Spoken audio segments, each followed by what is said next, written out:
El Periquillo Sarniento, de José Joaquín Fernández de Lizardi.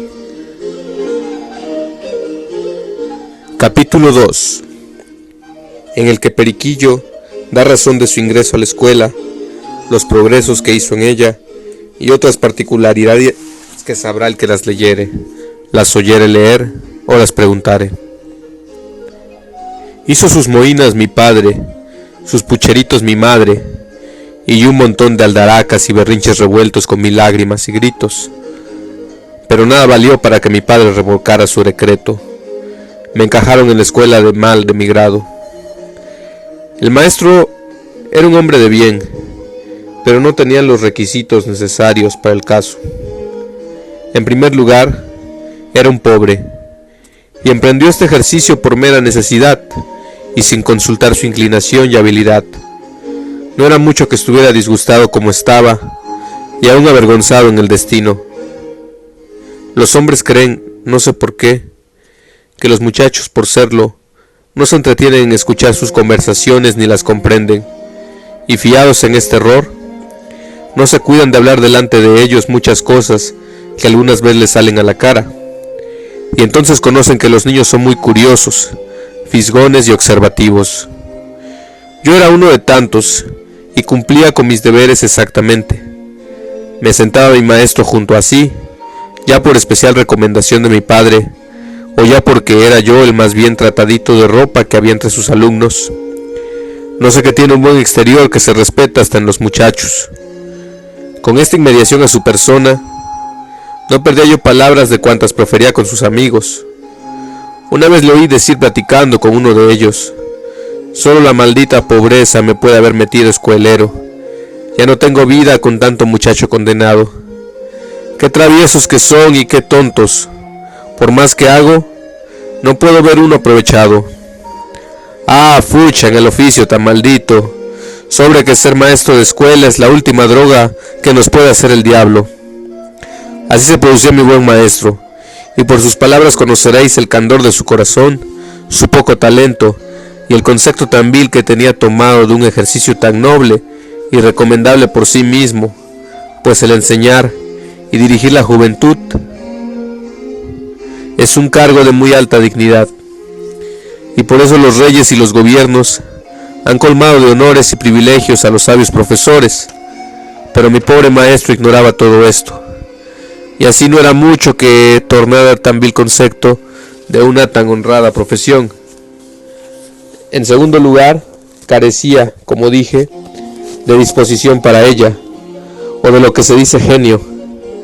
Tenía un corazón muy sensible, le era repugnante el afligir a nadie, y este suave carácter le hacía ser demasiado indulgente con sus discípulos. Rara vez les reñía con aspereza, y más rara los castigaba. La palmeta y disciplina tenían poco que hacer por su dictamen.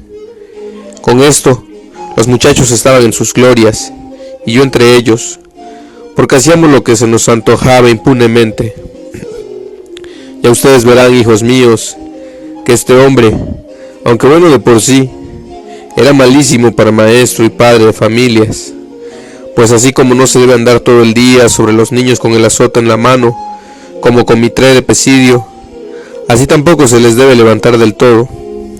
Bueno, es que el castigo sea de tarde en tarde, que sea moderado, que no tenga avisos de venganza, que sea proporcionado al delito, y siempre de haber probado todos los medios de la suavidad y la dulzura para la enmienda. Pero si estos no valen, es muy bueno usar del rigor según la edad, la malicia y condición del niño.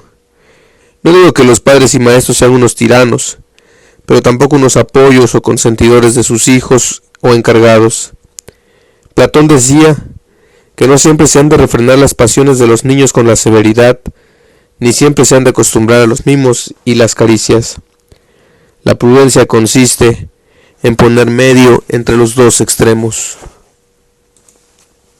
Por otra parte, mi maestro carecía de toda la habilidad que se requiere para desempeñar este título. Sabía leer y escribir, cuando más para darse a entender, pero no para enseñar. No todos los que leen saben leer.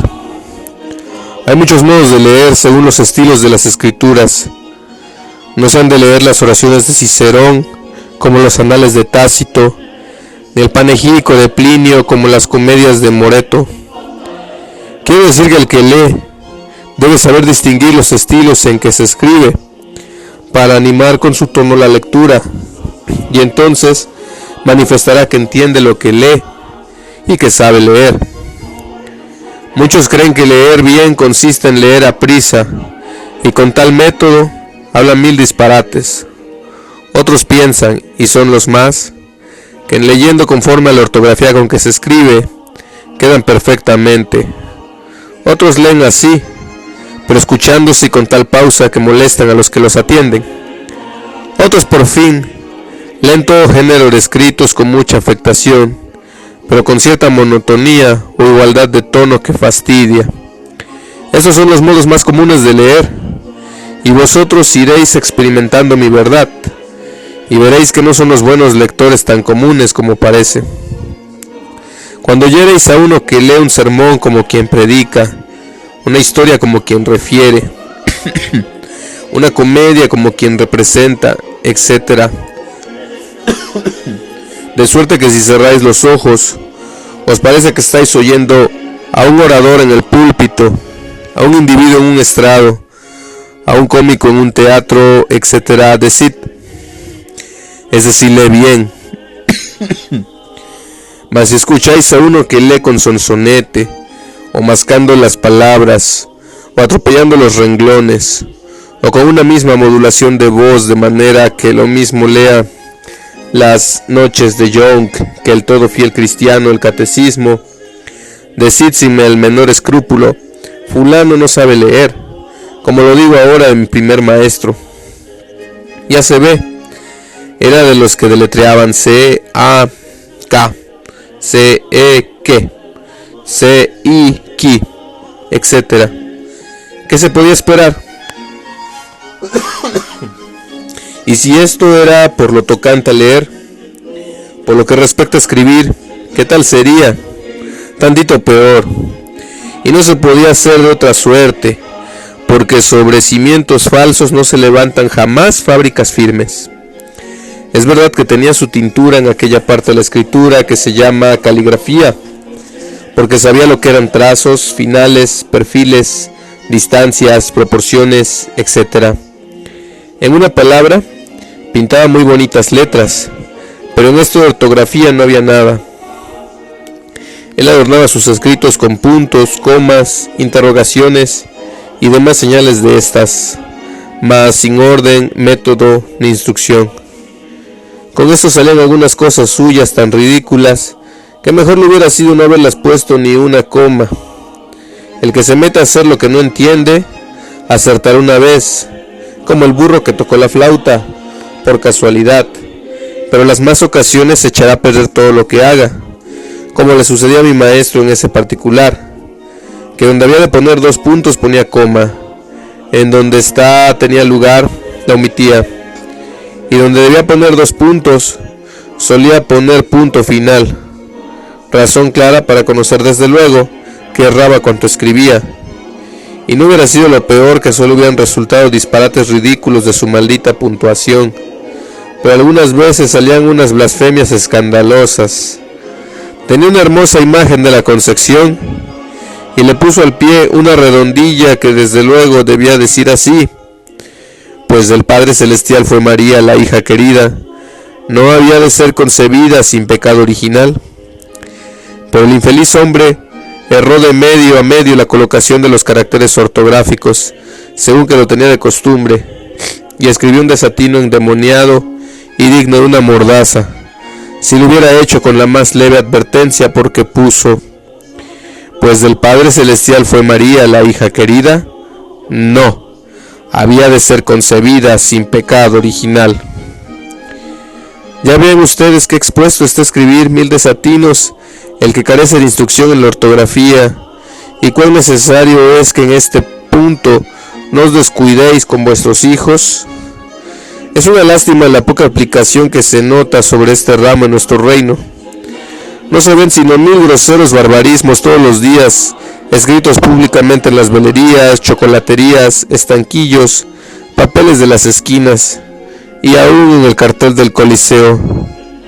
Es corriente ver una mayúscula entremetida en la mitad de un nombre o verbo, unas letras por otras, etc., como chocolatería famosa, Rial estanquillo de puros y cigarros, el barbero de Sevilla, la orgullosa con H, el severo dictador, y otras impropiedades de este tamaño que no solo manifiestan de a legua la ignorancia de los escribientes, sino lo abandonado de la policía de la capital en esta parte. ¿Qué juicio tan mezquino formará un extranjero de nuestra ilustración cuando ve semejantes despilfarros escritos y consentidos públicamente, no ya en un pueblo, sino nada menos que en México, en la capital de las Indias septentrionales, y a vista y paciencia de tanta respetable autoridad y de un número de sabios tan acreditados en todas las facultades? ¿Qué ha de decir? Ni qué concepto ha de formar, sino que el común del pueblo, y eso si piensa con equidad, es de lo más vulgar e ignorante, y que está enteramente desatendido el cuidado de su ilustración por aquellos a quienes está confiada. Se debe desear que no se permitiera escribir estos públicos barbarismos que contribuyen no poco a desacreditarnos, pues aún no es esto todo lo malo que hay en el particular, porque es una lástima ver que este defecto de ortografía se extiende a muchas personas de fina educación, de talentos no vulgares, y que tal vez han pasado su juventud en los colegios y universidades, de manera que no es muy raro oír un bello discurso a un orador y notar en este mismo discurso, escrito por su mano, 60,000 defectos ortográficos. Y a mí me parece que esta falta se debe atribuir a los maestros de primeras letras, que no miran este punto tan principal de la escritura como mera curiosidad o como requisito no necesario, y por eso se descuidan de enseñarlo a sus discípulos o enteramente lo ignoran, como mi maestro, y así no lo pueden enseñar. Ya ustedes verán, ¿qué aprendería yo con un maestro tan hábil? Nada, seguramente.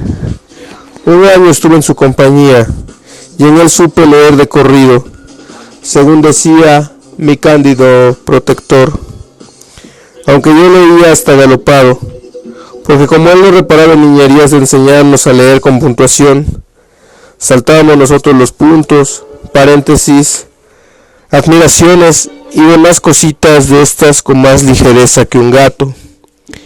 Y esto nos celebraba mi maestro y otros sus iguales.